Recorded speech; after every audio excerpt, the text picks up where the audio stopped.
ว้าเสียงนกอันนี้ห้องเป็นตะค่อยแท้นกกาว้าวบ่เฮ้ยแม่นบอกนกตะเวยแหละก็บ่เวยห้องแล้วเตอเว้ยห้องนกบอกกราบสบายดีต่อแรงจ้าพี่น้องจ้าจ้องเถ่าเข่าสวนละจ้าสบายดีเบิดสุขูสุคนเด้อพี่น้องยินดีต้อนรับสู่ช่องแม่น้องบอยคือเก่าคือเดิมพักพ่อจนยุบความมันแดดพี่น้องมึงเนี่ยพูขนาดดินซุ่มพักก็จนหู้เลยว่ายุบว่าเหี่ยวฮะนะภาษาลาวน่ะมันว่าได้หลายแบบดีทั้งยุบทั้งเหี่ยวทั้งหัวน่ะโอ้ค่อยเสียงนกอันนี้เด้พี่น้องฟังเสียงเพิ่นเป็นตะค่อยเนาะมันลุงพรงามใบเด้อพี่น้องนี่16ศูนย์ลุงพรว่ะแต่พอจะงามขึ้นห้วนพี่น้องถามลุงพรอยู่ลุงพรใช่ยังพักคืองามแต่16ทุนสวัสดีพี่น้อง16ศูนย์น้ำขี้หมูอุจจาระอีเรียกอีกอย่างบอกอุจจาระหมูอ้ายทั่วอันนี้ถ้าจะเห็นแล้วมันเป็นหมากเลยนี่นะมาเขียมม่วงนี่พี่น้องนี่ลูกพอดีคำเลยนี่มาเขียมม่วงลุงพรพี่น้องมาตัดดอกมันออกอันนี้แหละมันเปิ้นว่าเรียกว่าทำสาวใบโหระพามันดอกมันที่แก่กะยามันเฮากะถ้าเฮาอยากได้พันเพิ่นเฮากะเอาไว้จักงานนึงที่เหลือเฮากะตัดออกตามพี่ตามน้องเพิ่นแนะนำมาไว้ต้นนึงเนาะไว้ต้นนี้นี่ต้นนี้มันดอกหลายไว้เห็นแนวเพิ่นไผแนะนำมียังเฮ็ดตามโลดดีเบิดเลยพี่น้องแนะนำมันเนาะพี่น้องไปปลากินดูป่ะป้าบัวหูดีว่าพี่น้องวังดีจังแนะนำมาก็ต้องปฏิบัติตามจ้ะมะเขือม่วงร้อยเป็นแล้วต้นน่ะว่าเห็นแต่เป็นดอกเนี่ยพี่น้องมะเขือม่วงลุงพรเป็นละเด้อโอ้ยผักชีนี่กับบัดมีเลยเพิ่นบ่ก็อยากเนาะป้าบัวเป็นไปทั่วได้บ่แม่นในผักชีพี่น้องตอนบ่มีนะในผักชีนะตอนของเจ้าของบ่มีนะป้าบัวไปตลาดป้าบัวซื้อไว้เห็นบ่เวลาป้าบัวไปตลาดนะป้าบัวสิซื้อผักชีพี่น้องมันพอมีเนี่ยมันอิ่มไปในโตเลยจ้ะมันบ่ขึ้นจากใส่16ถึง0นึงก็เราเคี่ยวปื้อขึ้นอยู่งามแท้พอมีแหละกับพี่น้องต้นก็บ่ได้น้อยหนาผู้ขาวจั่วต้นผักชีลุงพรลุงหอมพอบแล้วก็จะบ่เห็นหอมดิลุงพรเราน้ำสาดใส่แล้วกินเพิ่นออกมาหอมบ่แกงป่าเนาะแกงป่าใส่ผักชีแซ่บได้เท่าน้ำมันก็ยับออกมาเมื่อจังได๋อยู่เทิงบ่คือไหลลุยๆอยู่ปลาตันน้ำไปจ้ะปลาเข้าท่อไปจักน่ะเพิ่นบ่เบิ่งเด้อเฒ่า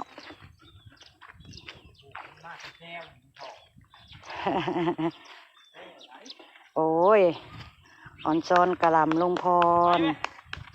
ลุงมาเฮ็ดยังในท่อนี่เบิ่พาเขาหัวเขาชวนพี่น้องข่อยคำลงแรงกับเขาหัวเขาชวนกับซ้อมเถาอันนี้ก็จะไปเอาแนวเอาพันเพิ่นอะไรนี่ผักกัดซ้อมผักกัดจ้อนมันเป็นตาบุบุปะบัวสีลองเอาไว้เบิ่งอ่อนซ้อนผักกาดหอมปะบัวพี่น้องบริโภคได้ปะบัวตัดขึ้นไปเลยตัดขึ้นไปให้ลูกค้ากินกับก๋วยเตี๋ยวเพิ่นก็ว่าบ่คมเนาะจ้ะโอ้ยตายเกิดมันตกขนาส่วนมะเขือเป็นแล้วออกลูกแล้วจ้ะแต่บางหันงวดที่แล้วเนาะลุงพ่อเราน้ำเขาพี่น้องกระบวดสิว่าให้ฟังลุงพ่อเราน้ำเขาแลเพิ่นบ่มากน้ำเนาะมะเขือนี่นะเพิ่นบ่มากน้ำเพิ่นตายทิ่มเบิดนี่เมื่อก่อนงามนี่นะพอลุงพ่อเราน้ำเขาปุ๊บตื่นมาเปลี่ยนเลยจ้ะพี่น้องเปลี่ยนเลยในประบัวปลูกใหม่แล้วนี่เปลี่ยนแบบว่ายุบลงหันเด้แล้วก็ตายทิม เกี่ยงแรงแซงดีแต่ว่าเบี้ยเพิ่นยังปะบวกก็เลยจิ้มมาปลูกใหม่เนาะผักขมก็มีเครือเริ่มเป็นแล้วขนาดข่อยก็เริ่มแก่แหละเอาไปกินกับยังเนาะผัดซีอิ๊วให้น้องบิ๊กกินบ่เนาะขนาดนี้พี่น้องผัดซีอิ๊วบ่เนาะโอ้ยหอมเด้หอมขึ้นฉายเด้ลุงพรเราสาดน้ำจะเลยกินเพิ่นออกตลบอบอวนเลยพี่น้องขึ้นฉายมาเข้าสวนอันเคียวสะอุ่มกับลุงพรพี่น้องบ่คิดบ่ฝันว่าสิเห็นแบบนี้เด้อสองเถานะจนถอดใจเลยลุงพรก็ได้ลุงพรจนถอดใจเลยบ่เอาแล้วเราว่าบ่เฮ็ดแล้วเราอะมาแล้วก็ขึ้นมาให้เราสุดยอดจ้าวันนี้ลุงพรเราบ่ถอดใจเลยเด้อเราข่าวสวนยำไรเราร้องเพลงเห็นบอกพี่น้องยืนมองสวนยาน้ำตาหลัง โอ้ยเว้าอะไรกันโอ้ยความสุขของสองเถาความสุขของชาวหัวเจ้าสวนก็สิประมาณนี้แหละเห็นพืชพันธุ์ผลปลูกตัวเองสวยงามมันก็เนาะชื่นอกชื่นใจ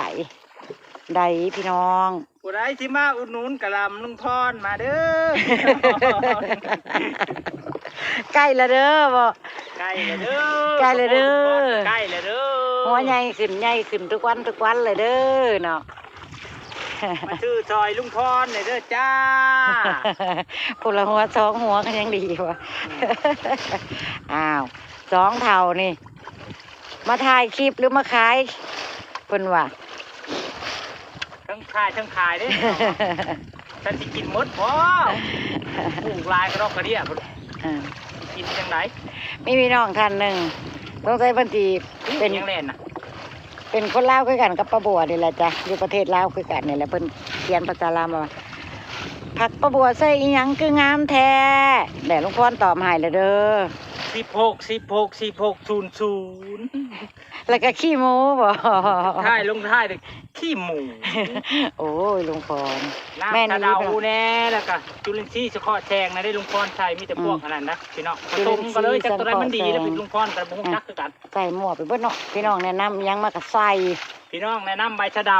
ลุงพรเอาวอลเพชรชะน้ำเครือเขาห่อขมมีน่านลุงพรนี่เหม็นคักที่บันเดี๋ยวพาไปเบิ่งน้ำมักลุงพรเดี๋ยวประบวชสิพามาเบิ่งน้ำมักลุงพรจากพี่น้องขอโทษขออภัยเด้ออาจสิบ่สวยบ่งามเด้อพี่น้องนี่น้ำมักใบสะเดาที่แล้วว่าพี่น้องเราบริตัวเดลมักอีหลีได้พุ่นน่ะเต็มโอ่งอันเนี้ยทั้งเครือเขาเบิ่งที่คนในเบิ่งอันนี้แหละจ้าหรือว่าจะเป็นเพราะเหตุผลนี่ละมั้งที่เฮ็ดให้พักลุงพรงามขึ้นทุกวันนะพี่น้องเพราะว่าเนาะเพิ่นคมเพิ่นอันนี้เด้อันพวกแมลงยังศัตรูพืชต่างๆเพิ่นกับบ่เข้ามารบกวนพืชผักเนาะมันก็เลยแบบว่าบริยุทธ์การเจริญเติบโตคนเดีพี่น้องมันก็เลยงามประบัวว่านะเนาะได้พ่นเด้อจ้านี่เราก็สิมักใส่กับอันน้ำมักจุลินทรีย์สังเคราะห์แสงเราที่เราเฮ็ดไว้เป็นกระตุกน้ำดื่มเราเฮ็ดไว้เมื่อก่อนเราเฮ็ดขายผลด้วยพี่น้องเอ้ยนะผู้ใดเอาไปใส่กระติดใจเด้อน้ำมักลุงพรนี่เราเบิ่งทาง YouTube เลยเราก็มาเฮ็ดตามเพิ่นแล้วก็จนมันออกเป็นน้ำสีองุ่นพุ่นเลยมันจังใส่ได้เนาะนี่จากน้ำใสมันก็จะกลายเป็นน้ำสีองุ่นมันถึงได้นี่เนาะเดี๋ยวนี้เราบ่ขายเราจะเราใส่เองเราพอก็สิมามักรวมกันแล้วก็ยามกลางคืนเราก็สิมาซีดจากพี่น้องซีดใส่ถังฉีดยา20 ลิตรของเราก็จะมาพ่นจัดใช้เครื่องปลูกประมาณนี้เนาะเขาเมื่อก่อนติดเพี้ยนี่เห็นบ่ที่ประบัวเคยถ่ายให้เบิ่งที่มันแดงเหลืองมันเป็นเพี้ยเดี๋ยวนี้หายแล้วจ้าเราฉีดน้ำแช่ใบกระเดาพี่น้องบอกเรามาแหละนี่มันดีเลยพี่น้องแนะนำอีกอย่างมาในเฮ็ดตามนี่รู้สึกว่าสิดีทุกอย่างเลยเนาะก็ขอบคุณ พี่น้องผู้ที่แนะนำสิ่งดีๆมาให้กับป้าบัวกับลุงพรเด้อพี่น้องเด้อนี่แนะนำอีหยังมานี่คือปฏิบัติตามทันทีเลยจ้ะ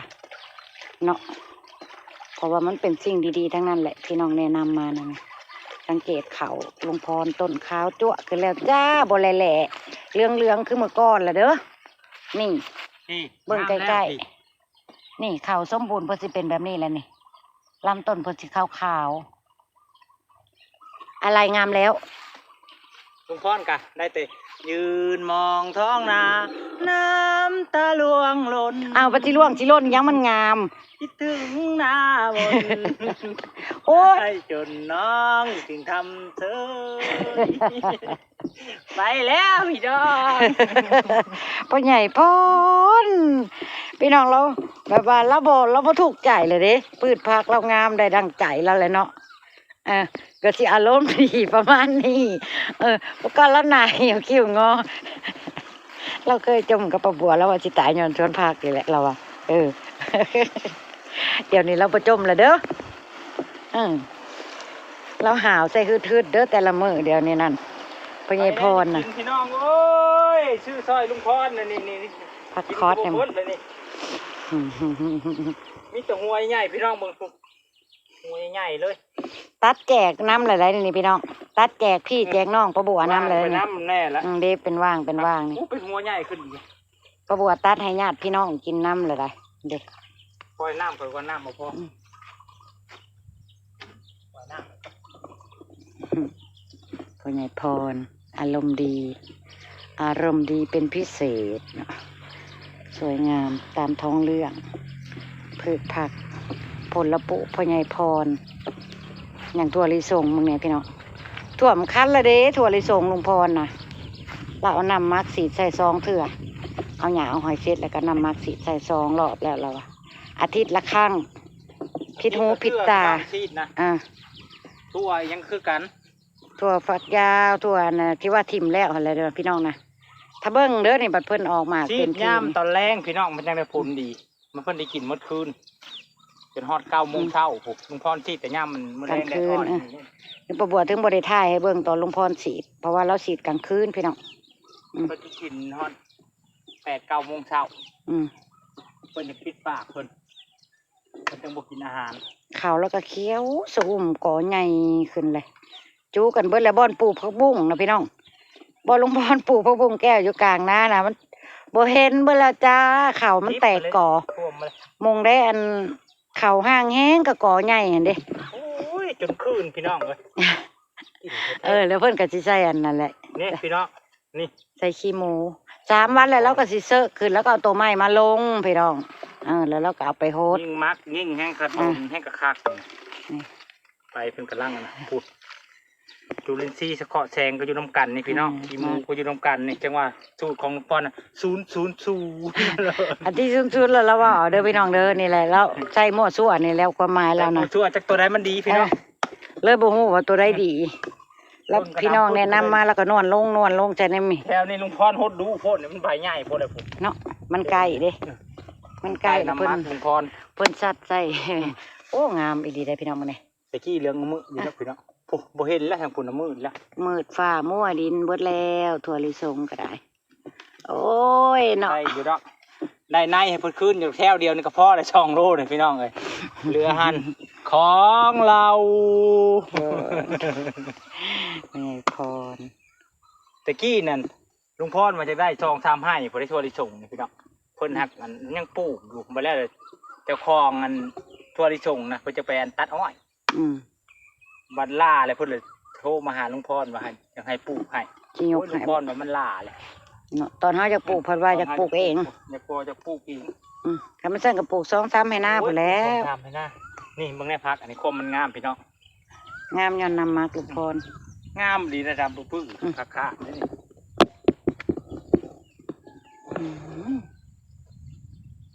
อ่อนซอน เห็นแล้วอ่อนซอน เขาพูดทางของบุดุมนะจะนำกระดาษเห็นเนี่ย ข้าวโพดก็ฟักใหญ่ดูตัวจริงแห้งใหญ่ได้พี่น้องประบัวท้ายมันยังว่ามันบ่ใหญ่ปานใดนะตัวจริงใหญ่เลย บ่งเขายอดมันนครประหดใส่เอานี้จะหดใส่ น้ำมัด อยู่ใด อ่า ท่วมหัวเพิ่น หมักไปเรื่อยๆพ่อใหญ่พรหมักไปเรื่อยๆหดเข้าไปหดเข้าไปพ่อใหญ่พรหดเข้าไป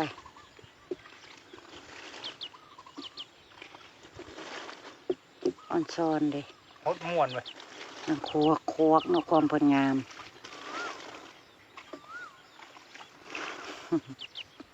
บัวหดน้ำกาใบโพ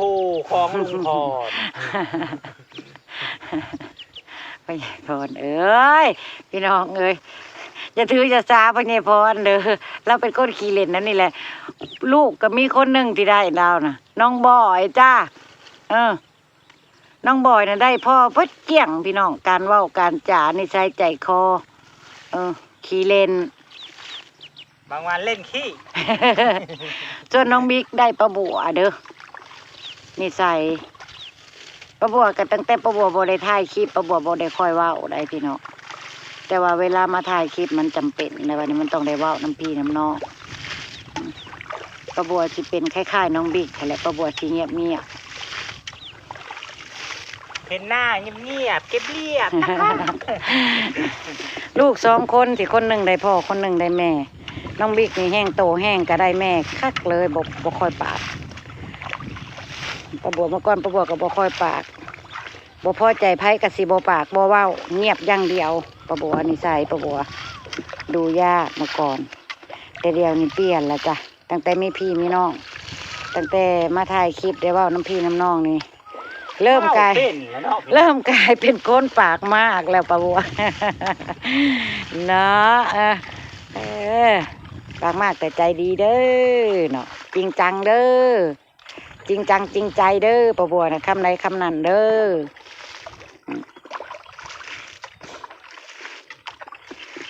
โดยพี่น้องอำลาพระจากแล้วจ้ะคอยคำลงแรงแล้วปลาบัวก็สิขึ้นไปพัดไปเปลี่ยนน้องบิ๊ก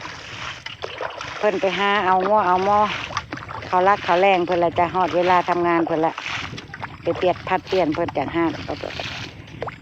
ปล่อยให้ลุงพ่อละสาดน้ำของเราไปนี่แหละจ้ะพบพ่อกันคลิปหน้าจ้า